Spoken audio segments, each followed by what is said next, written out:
yan, merong by group or by individual.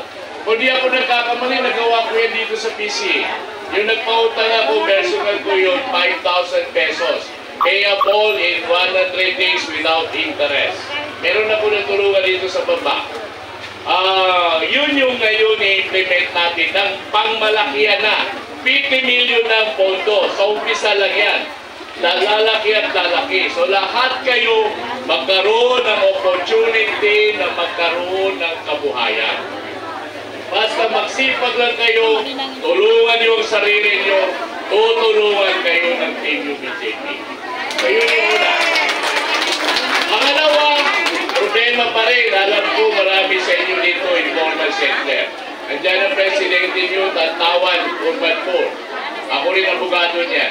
So yan yung gagawin natin. Paano magkaroon ng pabahay at palupa kung saan affordable sa inyo. Hindi naman libre pero kaya-kaya niyong bayaran.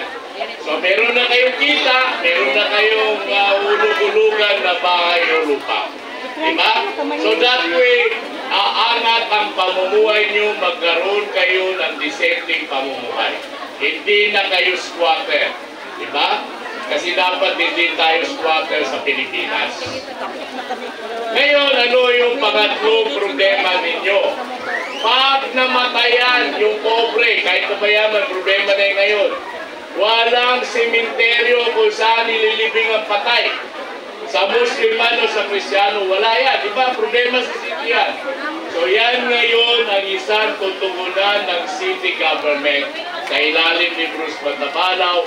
Gagawa ng public cemetery, isa para sa Muslim, isa para sa Kristiyano. So, saan pa kayo? Anong team panganapin nyo kung hindi dito sa Team UBJP? Problema nyo, sagot ng Team UBJP.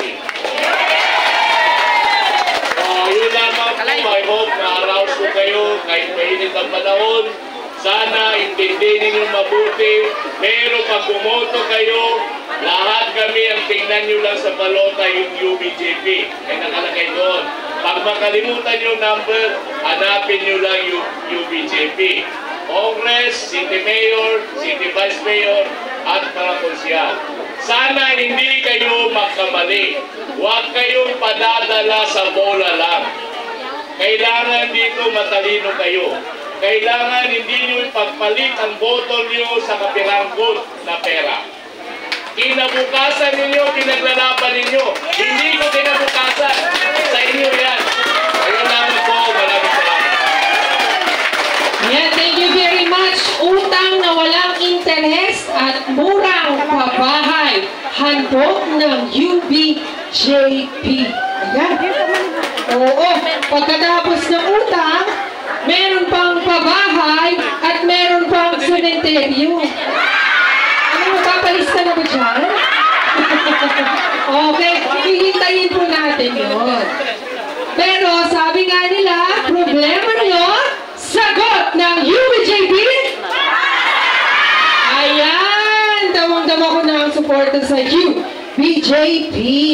Okay, susunod natin pakikinggan ang ating re-electionist number 12 sa balota.